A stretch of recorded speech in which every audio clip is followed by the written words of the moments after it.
Voilà. Tout sous le nom, moi, Pembe, tout le bénin, makambo, il y a Papa Chéri. Papa Chéri, la kisi, biso, preuve moko ke, de baba kaza mwana Congo, wa. Le calme est bon, peut-être sentir yango. Eh ben, preuve abouye, quand bat baganga nganga, le quoi, mbwa, quand bat baganga nganga, le quoi, la sonde nini, parce que baka mutoza, ma nerf solide. Le calme est bon. Tension P, ça va. Papa Chéri, la bête, les 19, to yebaki, to monique, to bengo, men noir, c'est parce que ba côté ba problème, ba visa, ba libérer bango 40 visas. Vu que ba étudier makambo Mirabel, ezali place moko 800 personnes, 40 personnes, ba kende, ça là, ba théâtre, tout ça, au moins on dirait de rien, 40 visas, et ça mou belé. Alors, bah, libérer, bah, moi, à peu près de 10 visas. Donc, bah, tirer, ma nèvre, wana, ya kosolo, ya koloba, et qu'on peut s'accorder que noter, fallait, bah, pesa bango, mais, après les 10, peu comme un week-end. Alors, et que là, inutile, bon, j'ai un visa, pour qu'on sert les 10, et comment, les 12, bon, quel est les 12, beaucoup ça, né.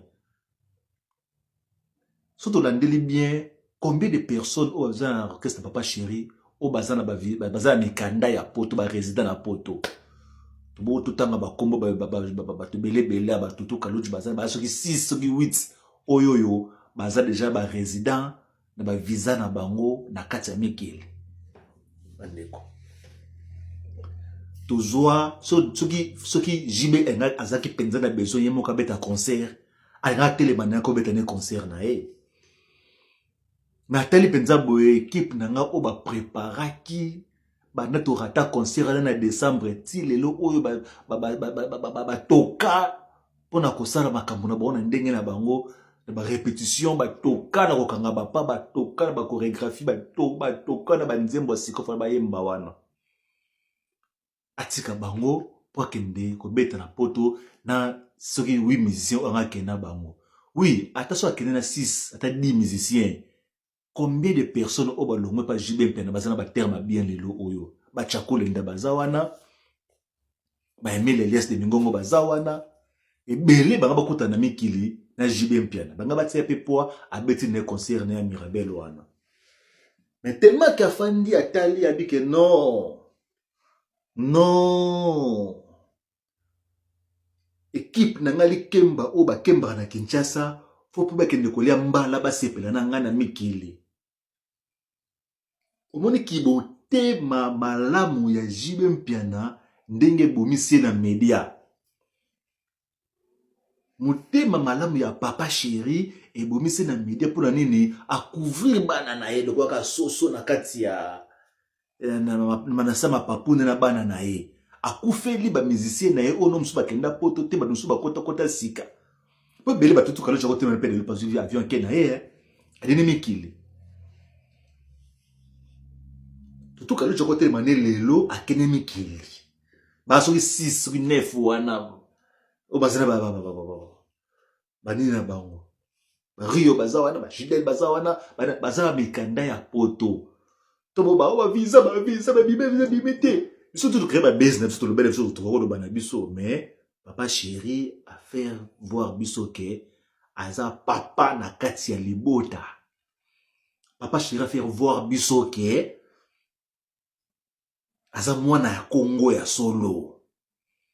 Sinda lo banele calme bon wana to sentir ango ta oui banda sur décembre ti lo bana bino ka kombo jibe mpia mais le calme bon à répondre à ne pe bino peut-être.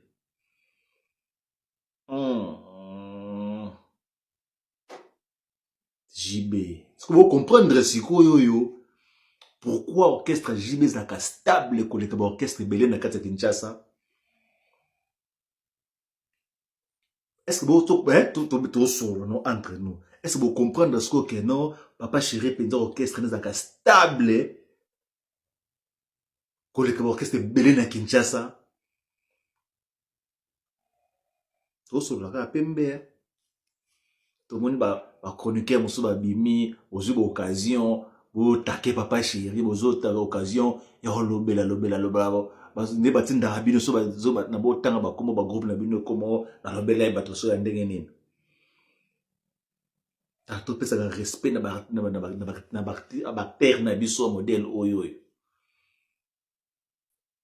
Sans vous mentir, na kosa bino te topesa ka respect na ba acteur na biso ya modèle oyo. Papa chéri, utaleki soso na goût.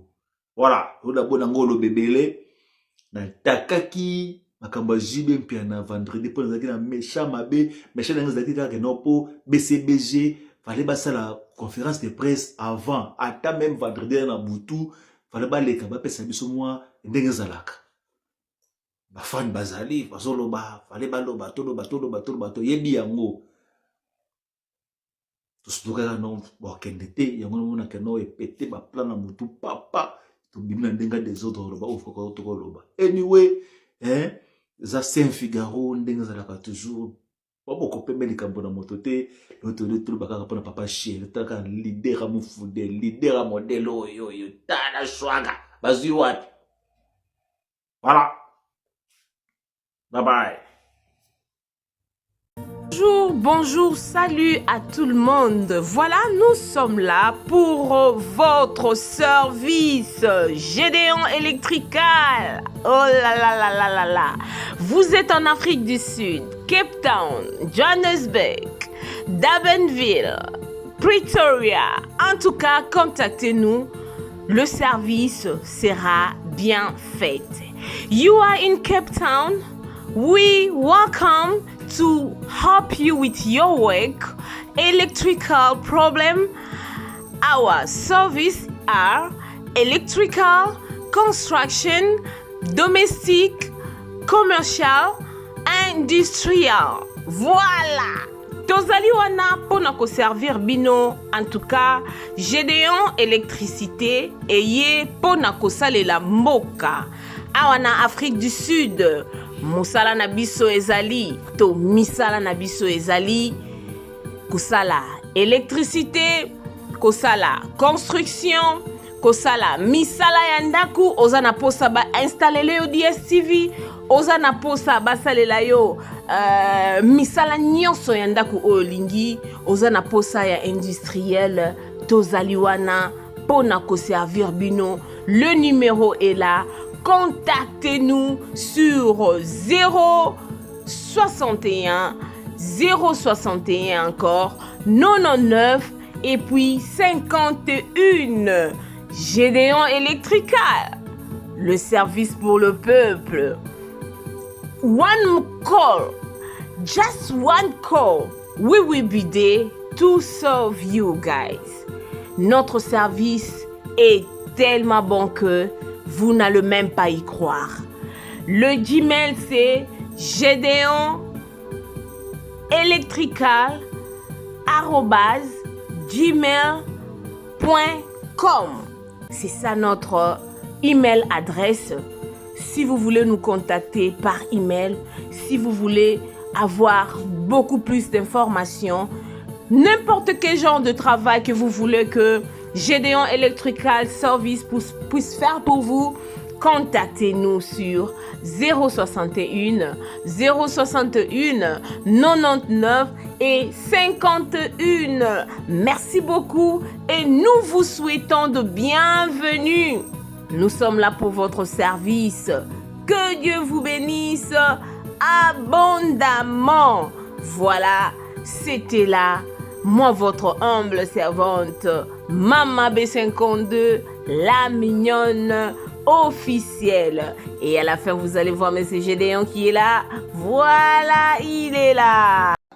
Na évité vidéo oyo erni meko koma ekomela bino ezali Mama Joséphine, Mama Zozo na yebi bino solution. Oyo ezali solution ya ba problème na biso. Ba problème na biso yango ezanini. Ba problème na biso yango eza ba problème ya santé, eza ba maladie oyo eza kati na biso, ma maladie telle que diabète, tension, AVC, prostate, ba hernie, ba maladie wana nyonso tout oyo ezo déranger biso, ba ménopause, mutu pasi, maladie nini, épilepsie, maladie nyonso tout oyo ezo déranger ndeko na yo, oyo aza pembe na yo ezo déranger mwana na yo, oyo ya cancer, oyo ezo déranger biso solution yango yo na yeli yo solution ya ba produit na biso ya naturel ba produit oyo ezali ba complément alimentaire ba produit oyo ezali 100% naturel ba produit na biso ya Occident. Ndeko na nga na yeli yo ba produit oyo eza juste biloko kolia oyo tozo ko compléter na nzoto na biso. Pourquoi? Parce que monde entier, monde déjà est pollué. Ils ont pollué à partir de biloko otozolia. Biloko otozolia yango ezo détruire ba santé na biso. Pourquoi? Parce que biloko otozolia bazo travailler yango na ba produits chimiques. Biloko otozolia bazo tia yango ba poison. Biloko otozolia bazo tia yango même ba hormone. Yango na compagnie ya aloe vera products. Bakanise li peuple na bango partout dans le monde entier, na plus de 160 pays. Balobi non, tikato kanisi la peuple na biso pona bien-être na bango et pona santé na bango ezala malamu. Yango wana ba produit na biso yango yo eza wana pona kosunga biso na ba santé. Atika na ebisa yo bien fait ya produit na biso aloe vera gel. Produit oyo okoko sanga yango na ndaku na yo te. Yo ozo na problème ya insomnie. Olala kate produit oyo eza somnifère. Ezo pesa yo pongi. Yo oyo za na nzoto makasi te. Produit oyo eza tonique. Eza wana po pesa yo nzoto makasi.